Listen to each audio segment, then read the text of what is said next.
তো নমস্কাৰ বন্ধুসকল, মোৰ ইউটিউব চেনেল আসাম গভৰ্ণমেণ্ট জবছলৈ আপোনালোকক পুনৰ এবাৰ স্বাগতম জনাইছোঁ অন্য এটা নতুন ভিডিঅ'লৈ। আৰু থাম্বনেইল দেখি আপুনি গম পাইছে যে ভিডিঅ'টো আজি মই কিহৰ ওপৰত বনাবলৈ গৈ আছোঁ। গতিকে ভিডিঅ'টো সম্পূৰ্ণকৈ চোৱাৰ আগতে মোৰ চেনেলটো যদি নতুনকৈ আহিছে এবাৰ ছাবস্ক্ৰাইব কৰি ল'ব, যাতে এনেকুৱা ধৰণৰ চাকৰি খবৰবোৰ আপোনালোকে সদায় পাই থাকিব পাৰে। ঠিক আছে, তো হওক আমি দেৰি নকৰি ভিডিঅ'টো আৰম্ভ কৰোঁ।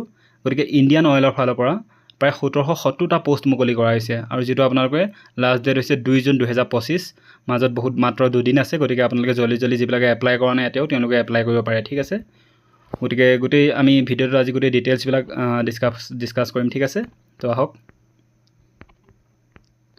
তো ইণ্ডিয়ান অইল কৰ্প'ৰেশ্যন লিমিটেড IOCLৰ যিটো ফুল ফৰ্ম হৈছে এপ্ৰেণ্টাইজ ৰিক্ৰুটমেণ্ট হ'ব। এপ্ৰেণ্টাইজ মানে আপোনালোকে ট্ৰেইনিঙো কৰি থাকিব পাৰিব আৰু লগতে দৰমহাও পাই থাকিব। ঠিক আছে, আৰু পোষ্টটোৰ নাম হৈছে IOCL এপ্ৰেণ্টাইজ online form 2025।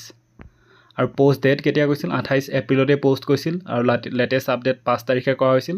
Total vacancy 1770টা post আছে। ঠিক আছে, তো ইয়াৰ বাবে যিকেইটা ইম্পৰ্টেণ্ট যিকেইটা ডেট দিয়া হৈছে সেইকেইটা হৈছে starting date for apply online 3/5/2025 আৰম্ভ হৈছিল, অৰ্থাৎ 3 মে', আৰু 2 তাৰিখ লাষ্ট ডেট 2 জুন 2025। আৰু ডকুমেণ্ট ভেৰিফিকেশ্যন 9 তাৰিখত আৰম্ভ হৈ যাব।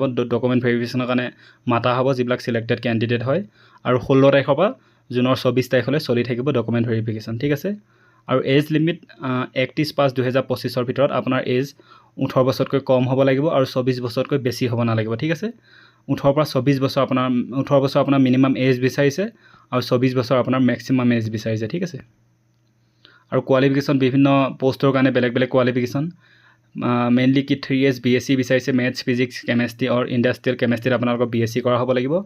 মেট্ৰিক উইথ ITI থাকিব লাগিব আপোনাৰ। Feeder trade of minimum 2 years duration with pass class. 3 years diploma in chemical engineering, petrochemical এইবিলাকত বিচাৰিছে আপোনাৰ engineering. 3 years diploma in mechanical engineering, 3 years diploma in instrumentation engineering, এনেকৈ বিভিন্ন ধৰণৰ পোষ্ট অনুযায়ী আপোনালোকৰ কোৱালিফিকেশ্যনবিলাক বিচাৰিছে। 3 years BA বা BSc বা BComো বিচাৰিছে, বা 3 years BCom যিবিলাকে গ্ৰেজুৱেশ্যন পাছ কৰিছে তেওঁলোকৰ বাবেও বহুত পোষ্ট আছে। ক্লাছ 8 পাছৰ বাবেও নৰ্মেল পোষ্ট আছে।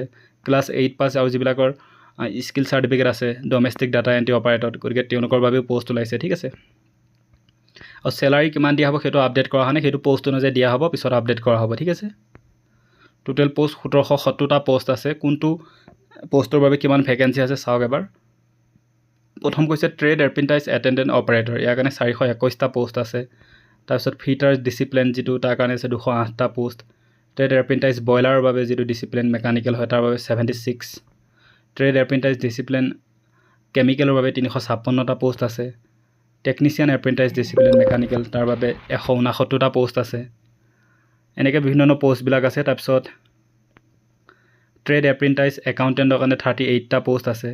ট্ৰেড এপ্ৰেণ্টাইজ ডাটা এণ্ট্ৰি অপাৰেটৰৰ বাবে 53টা পোষ্ট আছে। Trade apprentices data entry operator skill এইকেইটা 8 পাছ লাগে দেই, এইকেইটা মনত ৰাখিব। Trade apprentices data entry operator 53।